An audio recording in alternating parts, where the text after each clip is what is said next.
Cool. I've got some good news. The video is done.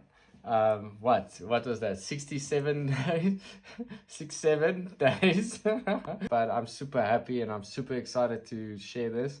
So yeah, I've uploaded it to YouTube just to test it a bit and see how it looks. And it looks quite cool. There is a little bit of a compression smudge that's happening on the grain.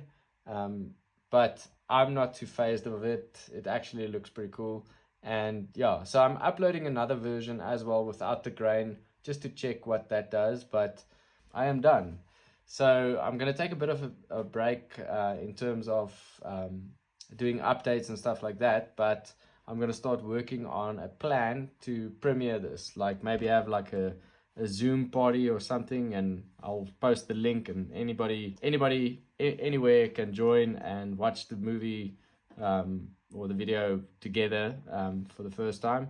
But the dates and the details around that I'll post soon. It was a good challenging project, but I'm super happy I did it and it's done.